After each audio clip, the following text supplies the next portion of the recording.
네, 안녕하세요. 한국사 A 온라인 수업입니다. 자, 오늘은 주제 22번 통상수교 거부 정책과 양요에 대해서 배우겠습니다. 지난 시간에 흥선대원군의 대내 정책, 즉 개혁 정책을 배웠다면 오늘은 흥선대원군의 대외 정책, 즉 외교 정책에 대해서 배우시는 부분입니다. 우선 이제 지난 시간에 배운 내용을 조금 복습을 해보면 대원군이 등장했던 19세기의 동아시아 정세를 한마디로 표현을 하면 일명 서세 동점의 시대다라고 얘기했었죠. 즉 서양 제국주의 세력이 동쪽을 점유하는 시대라고 얘기했었습니다. 자, 그래서 청나라 같은 경우에는 제1, 2차 아편전쟁을 통해서 영국, 프랑스에 굴복하고 이제 문호를 개방하게 되고요. 자, 일본 같은 경우에는 미국 페리호 포함외교에 굴복을 해서 문호를 개방하게 되죠. 자, 마찬가지 조선도 이때가 되면 서양의 모양이 다른 배, 즉 이양선이 출몰을 하게 되면서 통상을 요구하게 되는 현상이 일어나게 됩니다. 자, 이런 과정에서 당시 집권자였던 흥선대원군은 어떻게 정책을 했는지 살펴보도록 하겠습니다. 자, 먼저 1번 보시면 1번 통상수교 거부 정책이죠. 즉 대원군의 대외 정책을 한마디로 표현을 하면은 통상수교 거부 정책이라고 하실 수 있습니다. 즉 그러니까 서양의 어떤 통상 요구에 대해서 거부했다라고 파악할 수 있겠죠. 자, 그러면은 하나하나 사건을 살펴보도록 하겠습니다. 자, 1번 보시면 일단 첫 번째 사건 1866년, 이 66년이 당시 병인년이었는데 이때 어떤 일이 벌어지냐? 이때 일명 병인년에 누군가를 박해하는 병인 박해가 벌어지게 돼요. 자, 누구를 박해했다? 천주교 신자를 박해했던 병인 박해라는 사건이 벌어지게 됩니다. 자, 먼저 배경을 보시면 사실 이미 18세기부터 이제 서학이라는 이름으로 천주교가 들어오게 되고 많은 그러니까 신자들이 굉장히 널리 확산되게 돼요. 문제는 뭐냐? 천주교가 중시했던 사상이 바로 인간 평등 사상이었죠. 자, 조선은 신분제 나라였어요. 이런 신분제 나라에서 인간에 대한 평등을 강조하는 천주교가 들어왔다. 굉장히 지배층들한테는 위협이 되는 사상이었겠죠. 자, 거기에다가 특히 천주교는 이때가 되면 제사의식을 거부하게 돼요.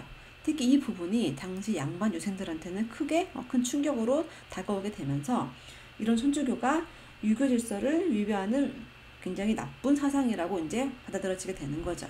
자, 그래서 당시 유생들은 천주교에 대해서 정부에 굉장히 강경하게 그 정책을 할 것을 요구를 하게 됩니다. 그런데 사실 이때 대원군은 오히려 대원군 생각해보면은 천주교 엄청 크게 박해했을 것 같은데 사실 초반에는 대원군이 이런 천주교에 대해서 나름 관대해요. 왜 관대했냐면 그 이유가 두 번째에 있습니다. 자, 두 번째 보시면 우리 지난 시간에 배웠지만 2차 아편전쟁 때 베이징 조약을 체결하는 과정에서 러시아가 중재를 하게 되고 그 대가로 청나라로부터 어디를 획득했다? 연해주라는 지역을 획득하게 되죠. 자, 이 연해주는 어디냐? 바로 조선 두만강 위에 있는 지역이에요. 자, 그 얘기는 조선이 이제 러시아와 국경을 접하게 되는 거죠. 조선 입장에서는 가장 두려운 존재가 바로 러시아였던 거예요. 왜? 국경을 바로 접하고 있기 때문에. 자, 그래서 당시 대원군은 이런 러시아의 남하를 이제 러시아가 남쪽으로 내려오는 것을 막고자 당시 국내에 들어와 있던 프랑스 선교사를 이제 같이 선교사의 도움을 받아가지고 프랑스와 연결해서 러시아를 막고자 하는 그런 외교 정책을 취하게 돼요. 그래서 이제 프랑스 선교사의 도움을 받아가지고 프랑스랑 어떤 수교를 맺고자 시도를 하는데 이게 하필이면 실패로 돌아가게 돼요. 자, 그러다 보니까 안 그래도 양반 유생들의 어떤 그런 강력한 반발이 있었는데 그럼에도 불구하고 천주교를 관대하게 대했지만 이러한 외교 어떤 과정이 실패로 돌아가자 결국에는 수많은 천주교 신자와 9명에 달하는 프랑스 선교사들을 처형하게 됩니다. 1년 내내 전국에 있는 천주교 신자들을 처형했던 그런 사건을 바로 병인 박해라고 합니다. 네, 되셨죠? 자, 그러다가 두 번째를 보시면 그러니까 병인 박해가 시작될 즈음에 두 번째 사건 평양에서 평양이라는 지역에서 이때 미국의 상선이었던 제너럴 셔먼호가 들어와서 통상을 요구하게 돼요. 이때 자꾸 무리하게 통상을 요구하자 당시에 이제 평양 관민들과 이제 충돌을 일으키게 되고, 이때 이제 평양의 어떤 관찰사였던, 나중에 또 배우시게 됩니다. 박규수라는 유명한 인물이 있어요. 박규수라는 사람이 이제 주도해서 이 제너럴 셔머너를 불태워버린 사건이 발생하게 돼요. 그러니까 미국의 배를 불태워버린 거죠. 자, 그 사건을 뭐라고 얘기하냐? 네, 쓰시면 돼요. 2번, 일명 제너럴 셔머너 사건이다. 됐죠?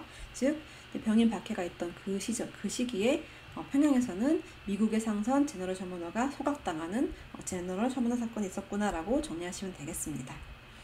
자, 그러다가 자, 세 번째 사건을 볼게요. 자, 드디어 1866년 10월에 자, 병인 양요가 일어나게 됩니다.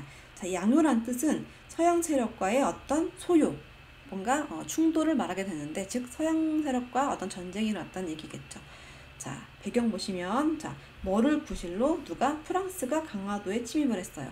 자, 그러면 배경의 가울에 들어갈 말은 뭘까요? 네, 그렇죠. 바로 병인 박해겠죠. 프랑스 선교사 9명을 처형했던 이 병인 박해를 구실로 프랑스가 이제 강화도에 침입을 하게 됩니다. 그러니까 사실은 문호 개방을 위해서 침입을 하고 싶었는데 구실을 찾은 게 바로 병인 박해였던 거죠. 자, 경과 보시면 첫 번째 침입 때는 일단 프랑스 함대가, 그러니까 그 군선 함대가 한강을 거슬러 올라와서 양화진, 지금 양화대교까지 올라와서 탐사를 하고 돌아가요. 자, 그리고 두 번째 침입 때는 드디어 프랑스 군대가 함대를 이끌고 와서 강화도를 침입을 합니다. 자, 근데 이때 우리가 오히려 자, 강화도의 문수산성이라는 곳에서 한성근이 이끄는 부대가 프랑스 군대를 격퇴하게 돼요. 자, 그리고 정족산성이라는 곳에서 자, 양원수 부대가 마찬가지 프랑스 군을 격퇴하게 되면서 이때 프랑스 군이 물러나게 됩니다. 서양 세력과 첫 싸움에서 승리하게 된 거죠. 자, 문제는 이 프랑스 애들이 그냥 돌아가면 되는데 그냥 돌아가질 않아요. 자, 당시 이제 강화도에 뭐가 있었냐면은 외규장각이라는 왕실 도서관이 있었어요.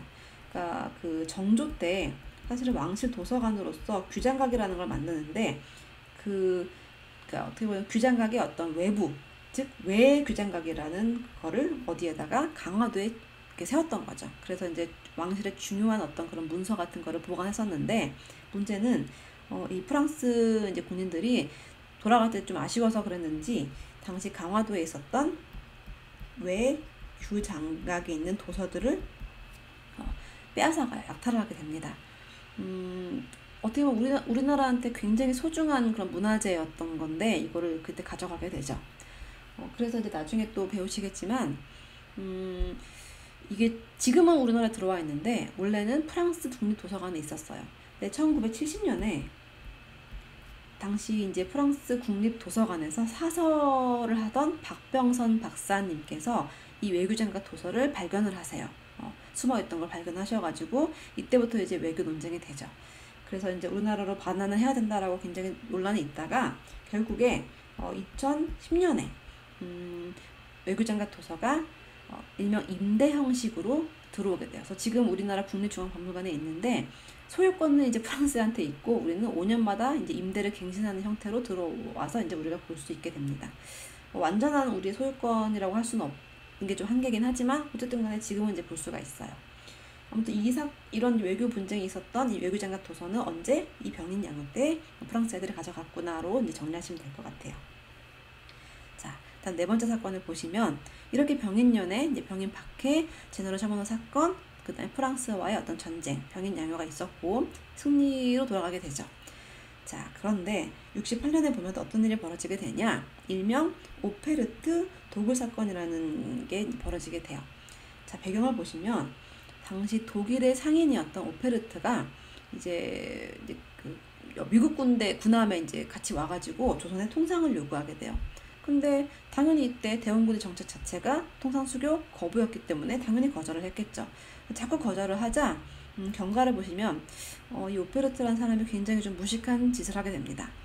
그러니까 이 사람 생각에는 대원군의 아버지인 남영군, 이 대원군의 아버지인데 이 남영군의 시신을 가지고 이제 교섭을 하고자 했던 거예요. 그래서 당시 대원군의 아버지였던 남영군 묘를 도굴 하다가 심지어 걸려요. 그래서 이게 이제 실패로 들어가게 되는데, 그러니까 지금 현대인의 시각에서 보더라도 굉장히 좀 무식한 행동이었죠.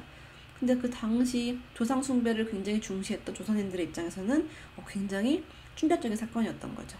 자, 그래서 이 결과가 더 중요한데, 이 오페레트 도굴 사건의 결과, 안 그래도 서양인들에 대해서 뭔가 경각심을 가지고 조금 불안해하고 있던 사람들의 심리가 이 남영군묘 도굴 사건을 보고, 쟤네들은 상종하면 안 되는 짐승보다 못하는 애들이구나 라는 생각이 들면서 이제 서양인들에 대한 불신이 굉장히 심각해지게 돼요. 자, 그리고 대원군의 통상수교 거부 정책은 더욱더 강화하게 되고 많은 사람들의 지지를 받게 됩니다. 자, 그러다가 1871년에 무슨 일이 벌어지게 되냐? 일명 신미양요. 이때가 신미년이고 또 마찬가지 신미년에 서양 세력과 소요, 즉 전쟁이 벌어지게 되죠. 자, 이때 전쟁은 누구와? 네, 미국과 벌어지게 됩니다. 자, 그럼 배경을 보시면 그럼 배경은 뭐가 될까요? 미국이 어떤 사건을 구실로 쳐들어왔을까요? 네, 바로 앞에 있었던 제너럴 서면호 사건. 병인년에 있었던 제너럴 서면호 사건을 구실로 이제 쳐들어오게 되죠. 자, 경과를 보시면 미국 군함이 이제 강화도에 침략을 하게 돼요. 그래서 뭐 초주진도 상륙을 하고 덕분진도 점령을 했는데, 자, 문제는 뭐냐? 이때 이제 미국이 마지막으로 광성보라는 지역을 이제 공격을 하게 됩니다. 근데 이때 광성보에서 어제연이 이끈 부대가 굉장히 항전을 하게 돼요. 사실은 이때 광성보가 결국에는 미군에 의해서 함락을 당하긴 하지만, 이때 조선의 군인들이 정말 너무 용감하게 항전을 했던 모습을 보고 미국 군인들이 오히려 그냥 철수하게 돼요. 그래서 결과 보시면은 미군이 또 철수하게 되죠. 이런 그 기록이 당시 이제 신미양요 때 참전했던 어떤 군인의 어떤 일기에 그 사건이 나와요. 그 장군이 보고서에 쓴 내용에 조선 군인들은 너무나 용감하고 너무나 그 자신들의 나라를 지키기 위해서 용감하게 싸우는 모습을 보다 보니까 더 이상 우리가 조선을 공격할 수 없었다라는 그 기록이 나와요. 그러니까 그만큼 이때 크게 항전을 했다고 볼 수 있겠죠. 어쨌든 이때 신미양요 때 마찬가지로 미군이 철수하게 됩니다. 자, 그래서 두 번의 양요에서 어쨌든 승리를 하게 되면서 대원군이 자신감을 가지게 돼요. 자, 그리고 그래서 신미양요가 끝나고 그 직후에 바로 전국에다가 일명 척화비를 건립하게 됩니다. 그러니까 척화비란 뭐냐? 자, 일단 보시면 신미양요 이후에 통상수교 거부 정책을 전국에 선포하기 위해서 그 전국의 가장 중요한 길목에다가 척화비를 세운 거예요. 그럼 척화비의 내용이 바로 뭐냐? 여기 나오죠. 자, 양이 침범, 서양 오랑캐 세력이 침범을 했을 때 비전즉화, 싸우지 않는 것은 즉 화해하는 거고, 주화매국, 화해를 주장하는 것은 곧 나라를 파는 것이다. 즉 뭐하자? 싸우자. 통상수교를 거부하자라고 선포를 한 거죠. 이거를 비석에 세워가지고 전국에다가 세운 거예요. 뒤에 것도 잠시 보면 개아 자손만대, 그러니까 자손만대로 하여금 경계하고자 한다. 이거는 병인년에 세웠고 신미년에 건립했다 라고 생각하시면 됩니다. 자, 이렇게 척화비를 전국에 세우면서 어떤 대원군의 대외 정책이 마무리가 되게 되죠. 자, 이 대원군 정책에 대해서 좀 평가를 해보면 일단 서양 열강의 무력 침략을 일시적으로는 저지하는 성과를 거두긴 하죠. 하지만 그 당시는 이미 서세 동점의 시기였기 때문에 서양 제국주의 세력을 언제까지 막고 통상수교를 거부할 수 있는 상황은 아니었죠. 그래서 한계가 있다라면은 당시 국제정세의 변화를 제대로 파악하지 못해서 우리가 결국에는 일본의 문호를 개방하게 되는 어떤 계기가 된다라고 보시면 되겠습니다. 자, 오늘 배우신 내용 조금 다시 정리를 해보면 연표를 한번 그려보도록 할게요. 자, 연표 대충 좀 보면 정리해보면, 자, 일단 1866년에 프랑스를 천주교를 박해했던 병인 박해가 벌어지게 되고, 이때 9명의 프랑스 선교사가 처형을 당하게 됩니다. 자, 그리고 그때 비슷한 시기에 평양에서 미국의 상선이었던 제너럴 셔먼호 사건이 벌어지게 됐고요. 이때 미국 상선이었던 제너럴 셔먼호가 불이 태워지게 되고, 자, 그리고 이제 병인 박해를 구실로 그해 10월에 프랑스가 쳐들어오게 되죠. 병인 양요가 일어나게 되고, 그때 한성근, 그다음에 양원수 부대가 들어오게 되면서 카톡이 오네요. 승리하게 됐다라고 보시면 됩니다.